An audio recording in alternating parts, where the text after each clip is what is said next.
Bharat Austria మధ్య దౌత్య సంబంధాలు మొదలై 75 సంవత్సరాలు పూర్తయిన సందర్భంగా ప్రధానమంత్రి నరేంద్ర మోదీ ఆస్ట్రియా దేశంలో పర్యటించారు.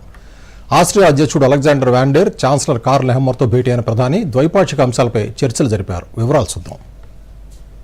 ఆస్ట్రియాతో సంబంధాలను బలోపేతం చేసుకునే దిశగా భారత్ మరో అడుగు ముందుకేసింది. రష్యా పర్యటనను ముగించుకున్న ప్రధాని ఆ తర్వాత ఆస్ట్రియాలో పర్యటించారు. మన దేశ ప్రధాని ఆస్ట్రియాకు వెళ్లడం 41 ఏళ్లలో ఇదే తొలిసారి. 1983లో చివరిసారిగా ఇందిరాగాంధీ ఆస్ట్రియాను సందర్శించారు. దీంతో ఇరు దేశాల దౌత్య సంబంధాలు ఏర్పాటు చేసుకుని 75 ఏళ్లు పూర్తయిన సందర్భంగా ప్రధాని మోదీ చేపట్టిన ఈ పర్యటన ప్రాధాన్యత సంతరించుకుంది. ఆస్ట్రియా పర్యటన కోసం వియన్నాకు చేరుకున్న ప్రధానమంత్రి నరేంద్ర మోదీకి ఆస్ట్రియా విదేశాంగ మంత్రి అలెగ్జాండర్ షారన్బర్గ్, భారత రాయబారి శంభుకుమారన్, ప్రవాస భారతీయులు ఘన స్వాగతం పలికారు. వందే మాతర గీతంతో మోదీకి స్వాగతం పలికారు. ఆస్ట్రియా స్వాగతంపై ఎక్స్ వేదికగా మోదీ స్పందించారు. తనకు అద్భుతమైన స్వాగత ఏర్పాటు చేసినందుకు ఆస్ట్రియా ప్రధాని కార్ల్ నెహమ్మర్కు ప్రత్యేక ధన్యవాదాలు తెలిపారు. ఈ మేరకు కార్ల్తో దిగిన కొన్ని ఫోటోలను మోదీ షేర్ చేశారు.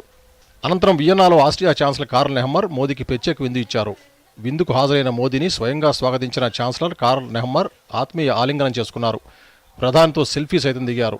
ఈ ఫోటోలను ఛాన్సలర్ కార్ల్ నెహమ్మర్ ఎక్స్లో పోస్ట్ చేస్తూ భారత ప్రధాని మోదీని ఆస్ట్రియాకు స్వాగతించడం ఆనందంగా, గౌరవంగా ఉందన్నారు. ఆస్ట్రియా, భారత్ మిత్ర దేశాలని, ఇరు దేశాల మధ్య బలమైన చర్చల కోసం ఎదురుచూస్తున్నానంటూ సోషల్ మీడియాలో పోస్ట్ చేశారు. కాగా ప్రధాని మోదీ ఆస్ట్రియా పర్యటనపై భారత విదేశాంగ శాఖ ప్రతినిధి రణధీర్ జైస్వాల్ స్పందించారు. భారత్ ఆస్ట్రియా భాగస్వామ్యంలో ప్రధాని పర్యటన ముఖ్యమైన మైలురాయిగా అభివర్ణించారు. ప్రధాని మోదీకి ఆస్ట్రియా ఛాన్సలర్ కార్ల్ నెహమ్మర్ వ్యక్తిగత ఆతిథ్యం ఇచ్చారని, ఇది ఇద్దరు నాయకుల మధ్య మొదటి సమావేశమని పేర్కొన్నారు. ఇరు దేశాల మధ్య ద్వైపాక్షిక చర్చలు ముందుకు సాగుతున్నట్టు చెప్పారు. ప్రధాని మోదీ ఆస్ట్రియా ఛాన్సలర్ కలిసి ఉన్న ఫోటోలను రణధీర్ షేర్ చేశారు. కాగా ఆస్ట్రియా పర్యటనలో భాగంగా ఆ దేశ ఛాన్సలర్ కార్ల్ నెహమ్మర్తో పలు ద్వైపాక్షిక అంశాలపై చర్చలు జరిపారు. ఈ సమావేశంలో భారత విదేశాంగ శాఖ మంత్రి జయశంకర్ కూడా పాల్గొన్నారు. దౌత్య చర్చల అనంతరం నిర్వహించిన మీడియా సమావేశంలో మోదీ మాట్లాడారు. తన ఆస్ట్రియా పర్యటన చారిత్రకమైంది, ప్రత్యేకమైందిగా మోదీ అభివర్ణించారు. ప్రధానిగా మూడోసారి బాధ్యతలు చేపట్టిన ప్రారంభంలో ఆస్ట్రియాను సందర్శించే అవకాశం లభించేందుకు సంతోషిస్తున్నానని తెలిపారు. ప్రజాస్వామ్యం, చట్టబద్ధ పాలన వంటి విలువలపై ఉమ్మడి విశ్వాసమే భారత్ ఆస్ట్రియా సంబంధాలకు బలమైన పునాదులని మోదీ పేర్కొన్నారు. ఉక్రెయిన్ రష్యా యుద్ధం, పశ్చిమాసియాలోని పరిస్థితులు సహా ప్రపంచవ్యాప్తంగా కొనసాగుతున్న వివాదాలపై ఆస్ట్రియా ఛాన్సలర్ కార్ల్ నెహమ్మర్తో చర్చించాలని, యుద్ధానికి ఇది సరైన సమయం కాదని నెహమ్మర్కు చెప్పారన్నారు. मैं गर्मजोशी भरे स्वागत और आतिथ्य सत्कार के लिए चांसलर नेहमर का आभार प्रकट करता हूं.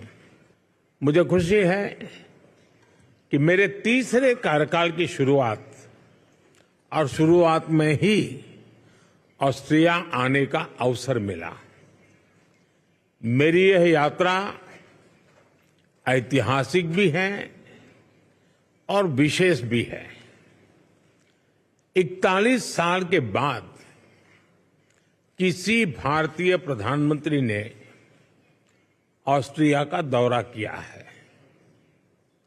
ये भी सुखद संयोग है कि ये यात्रा उस समय हो रही है जब हमारे आपसी संबंधों के 75 साल पूरे हुए हैं.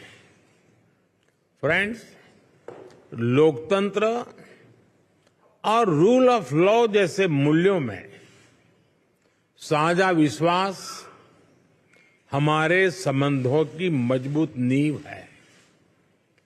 आपसी विश्वास और शेयर्ड इंटरेस्ट से हमारे रिश्तों को बल मिलता है.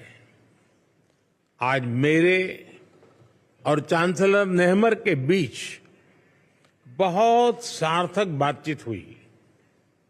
हमने आपसी सहयोग को और मजबूत करने के लिए नई संभावनाओं की पहचान की है. हमने निर्णय लिया है कि संबंधों को स्ट्रैटेजिक दिशा प्रदान की जाएगी. आने वाले दशक के लिए सहयोग का खाका तैयार किया गया है. यह केवल आर्थिक सहयोग और निवेश तक सीमित नहीं है.